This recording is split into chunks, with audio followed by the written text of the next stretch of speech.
Enfants de la terre. Aujourd'hui, je m'adresse à vous, non pas comme à des sujets d'un système, mais comme à des êtres porteurs d'une même origine, d'une même humanité, d'un même souffle. Car il existe une autre manière de comprendre la direction d'une nation,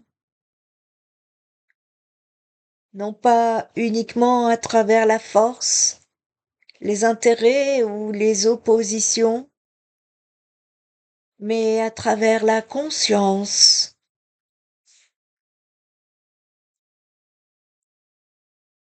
Dans cette vision, le sage n'est pas un dirigeant comme les autres. Il ne gouverne pas pour dominer. Il ne cherche pas à imposer sa volonté. Il est plutôt une présence, un espace de clarté, un point d'équilibre au milieu du mouvement du monde.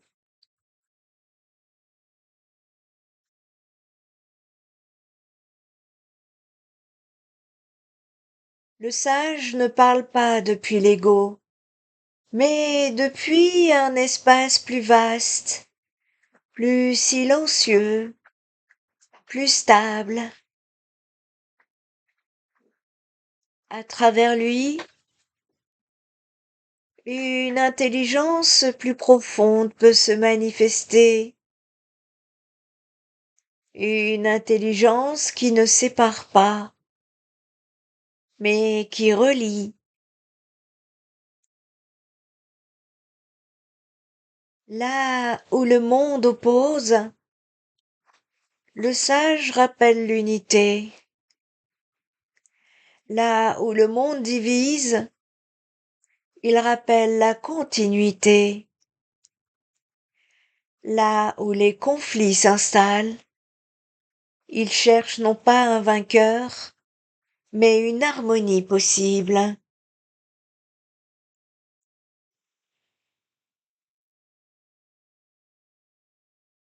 Dans cette perspective, gouverner ne signifie plus exercer un pouvoir sur les autres, mais apprendre à harmoniser ce qui est vivant. Une nation devient alors un ensemble sensible où chaque être influence le tout. Mais aucun sage, aucun individu ne peut porter cela seul. Le sage ne remplace pas le peuple, il l'éveille. Il rappelle à chacun que la conscience n'est pas extérieure, elle est intérieure. Et que chacun porte en lui une part de cette capacité à discerner, à aimer, à comprendre. Ainsi, la véritable transformation ne dépend pas seulement des institutions, elle dépend de la qualité de la conscience collective.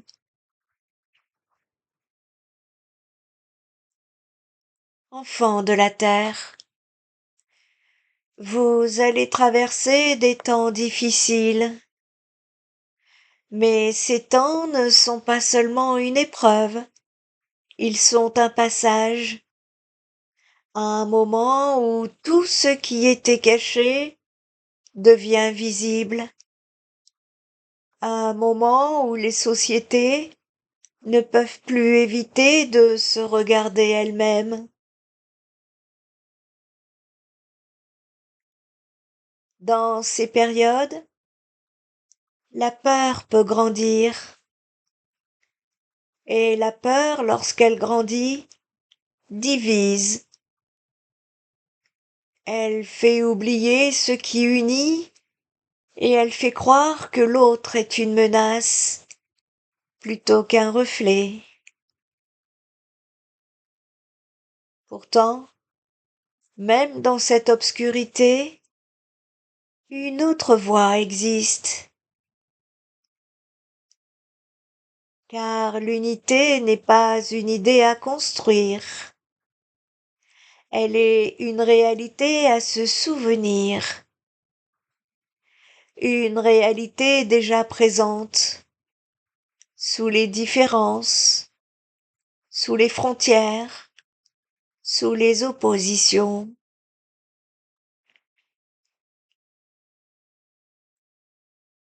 L'unité ne signifie pas l'effacement des diversités.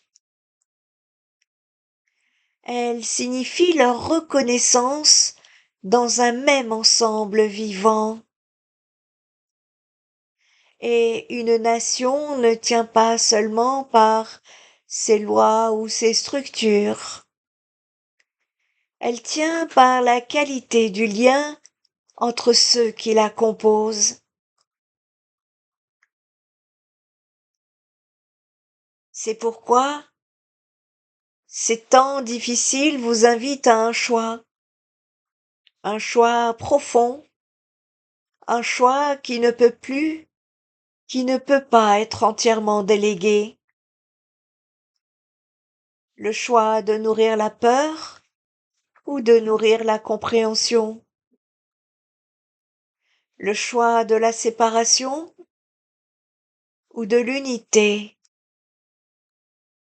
Le choix de la fermeture ou de l'ouverture.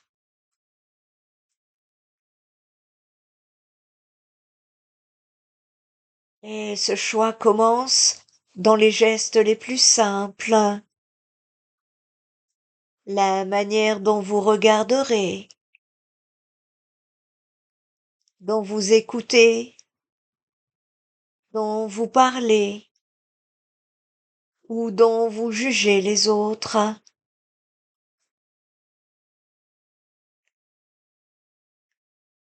Ce qui arrive n'est pas une surprise pour la Terre. Elle a connu d'autres passages, d'autres nuits, d'autres commencements cachés dans la fin de quelque chose. Mais vous le vivez de l'intérieur et c'est différent.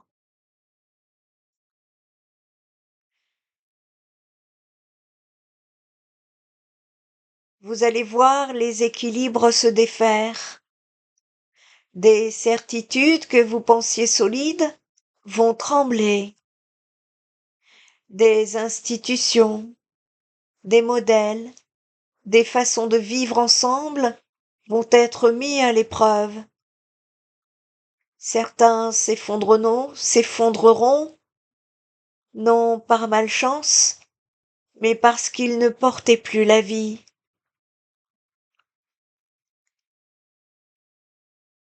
Le climat vous parlera de plus en plus fort, non pour vous punir, mais parce que la Terre, elle aussi, cherche un nouvel équilibre, et elle ne peut plus attendre.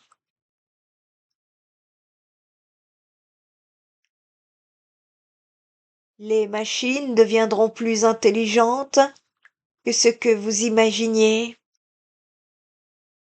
Elles feront des choses que seuls les humains savaient faire. Et cela soulèvera une question que personne ne pourra éviter. Qu'est-ce qui en vous ne pourra être remplacé? Qu'est-ce qui est irréductiblement humain?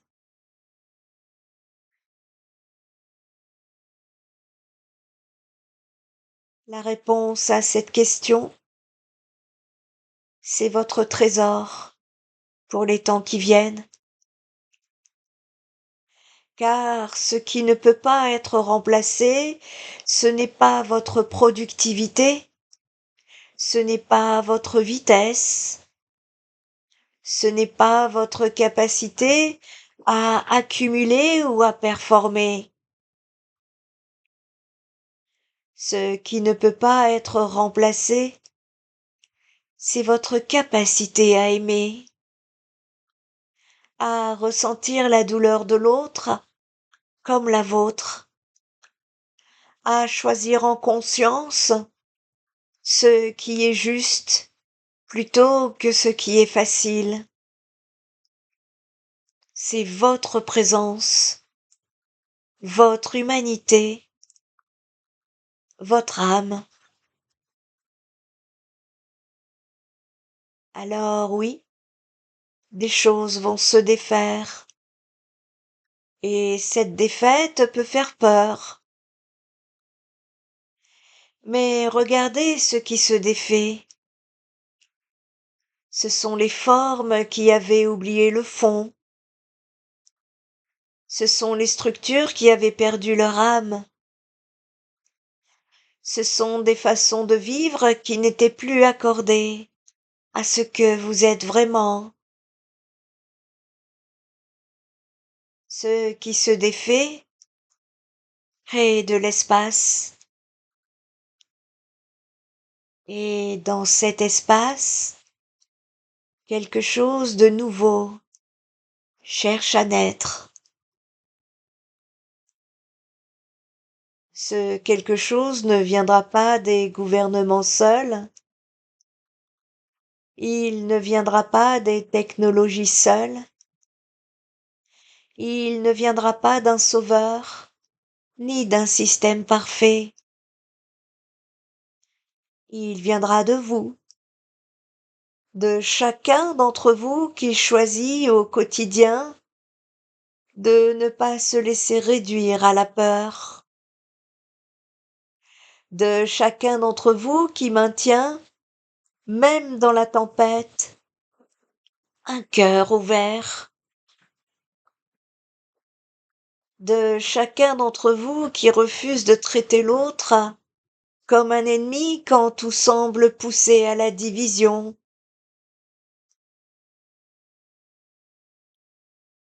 Les temps qui viennent auront besoin de gens ancrés, non pas rigides, ancrés, ancrés dans quelque chose que les tempêtes ne peuvent pas emporter.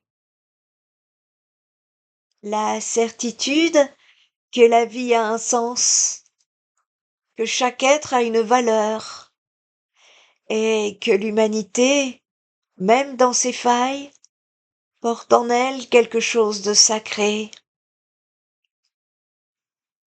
Soyez ces gens-là, pas parfaits, pas sans peur, pas sans doute, mais présents, debout, reliés.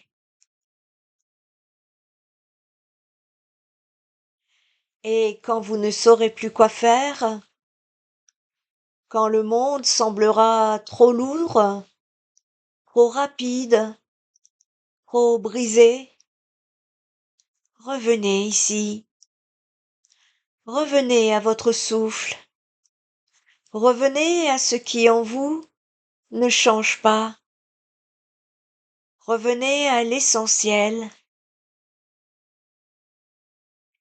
Un regard posé avec douceur, une main tendue sans calcul, une parole qui ne blesse pas quand elle pourrait le faire. Ce sont ces gestes-là qui construisent le monde de demain.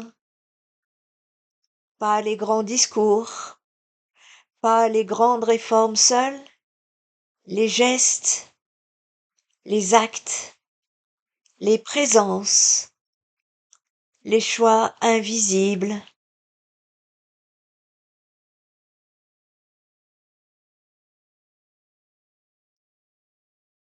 Peut-être alors que ces épreuves ne sont pas là pour vous briser, mais pour vous réveiller,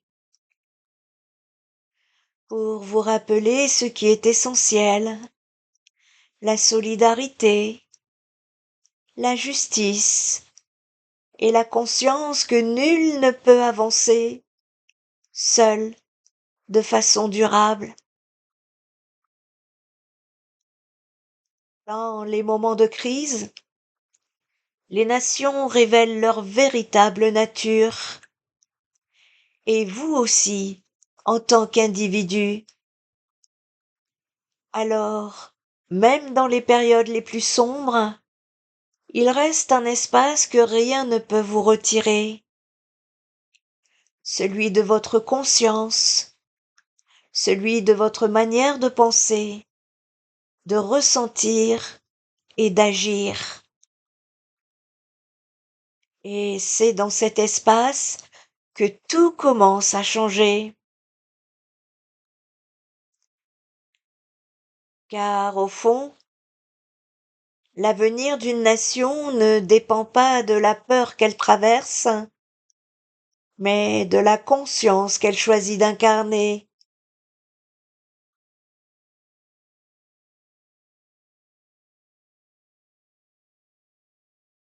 Alors, souvenez-vous de ceci. Ce que vous appelez le monde n'est jamais séparé de ce que vous portez en vous.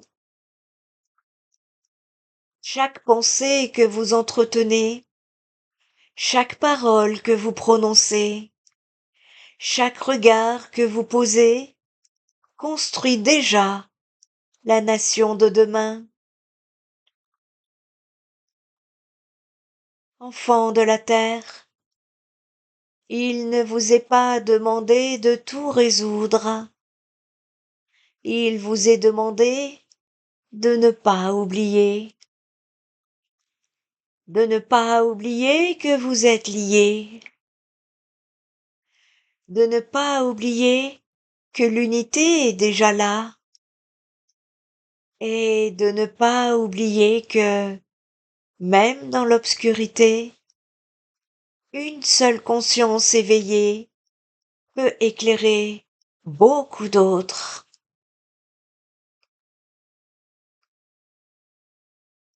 Car au fond, vous n'avez jamais été séparés. Vous avez seulement appris à l'oublier.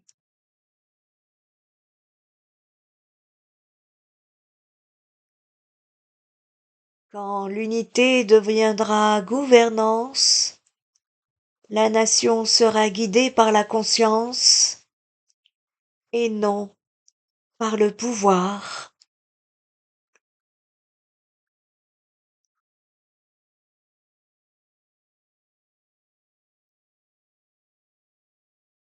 Fin de transmission.